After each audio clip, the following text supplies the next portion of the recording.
Hello everyone, my name is Yuko Tomizuka. I'm a global real estate investment advisor with 30 years of experience, and I have evaluated more than 20,000 properties. Today, I'd like to speak Japanese business philosophy, the secret of Japanese companies, Japanese leadership, the essence of Japanese leadership, which means why do Japanese companies grow so fast? The leader's mindset. Simply, it's just because leader's mindset. What kind of philosophy they have. Mr. Inamori, the honorary chairman of Kyocera. Kyocera is the Kyoto Ceramic, the ceramic and semiconductor company. And Mr. Inamori is the founder of both Kyocera and KDDI, one of the top 3 telecommunication company, and he saved Japan Airlines as well when they went bankrupt. Mr. Inamori talked about the ethics of top management. This also showed the secret of the resilience of Japanese companies. He shared his experience of discussing with the factory manager, he's American, of Kyocera America. The points as follows. Number 1, top should be the hardest worker among staffs. Number 2, work with employees with impartial mind. Number 3, don't use leader's capability only for himself, not too egoistic. Let me explain from the number 1. Top should be the hardest worker among staffs. That's Mr. Inamori's episode. When I went to the factory, I went to the on-site and worked with the workers, cracks. Then the factory manager rushed to me. It looks totally ridiculous, Mr. Inamori. The president of the head office works side by side with on-site clerks. We prepared the office in the office building, so you can just stay there and call us if necessary. Working on-site may not authorize your position as a president. Workers won't respect you as you're working here.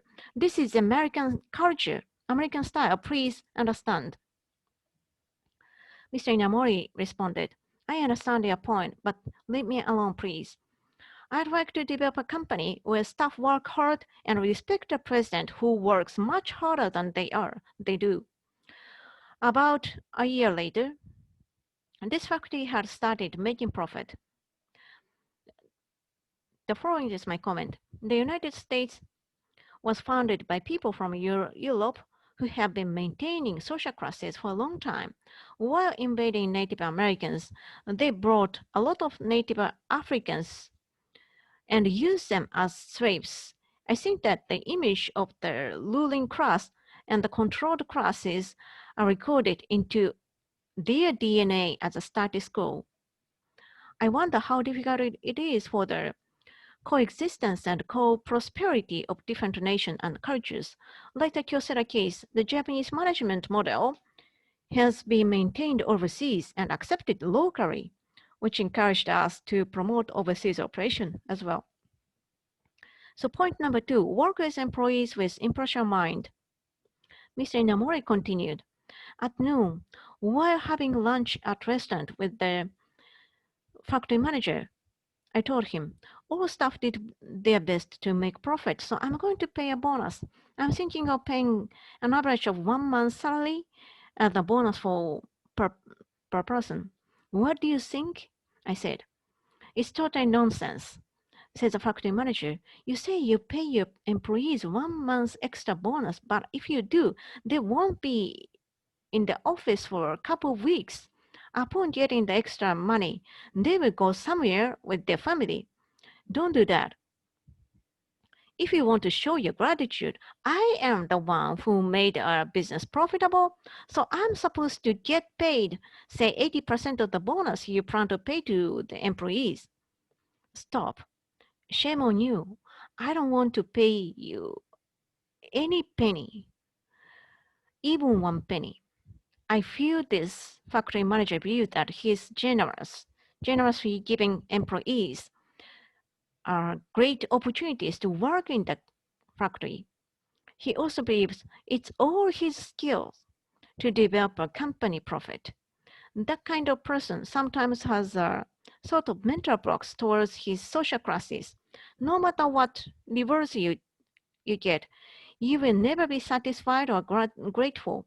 The factory manager may have thought that he would get the temporary bonus and change to another factory instead of staying with Japanese company that he didn't understand.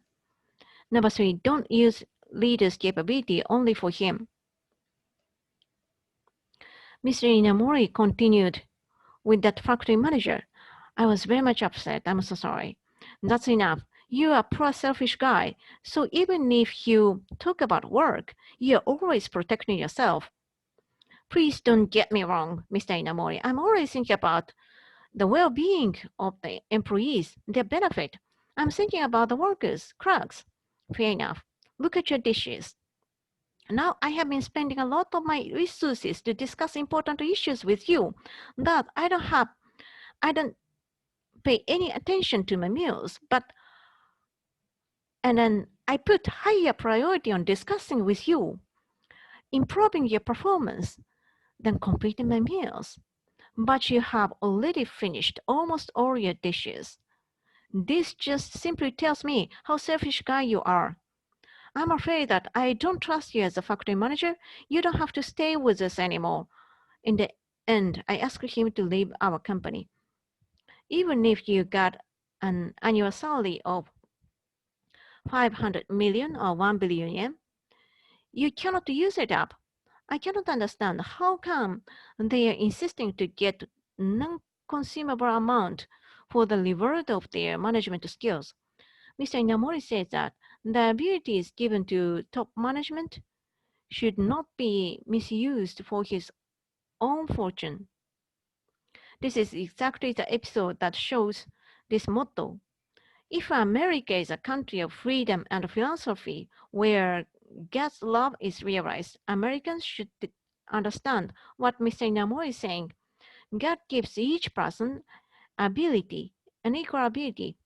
I think under any religion, we should understand that ability is given to realize love and God's will and is not used to fuel your egoistic desire.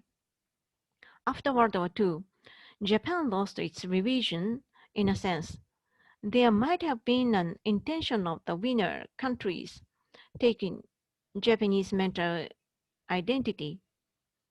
If you try to take others' mental identity, you would also be taken if your mentality or ethical values come from your religion. This is a good example, and likewise, the United States has lost its religious spirit, which has destroyed its society. Whenever you try to speak something from someone, you are the one to be taken. Mr. Inamori says as follows: anyone could have the management ability. That ability just simply happened to be given to me. The competency was eventually given to me. This is not simply I deserve that. Thus, I should not use the capability to satisfy my desires.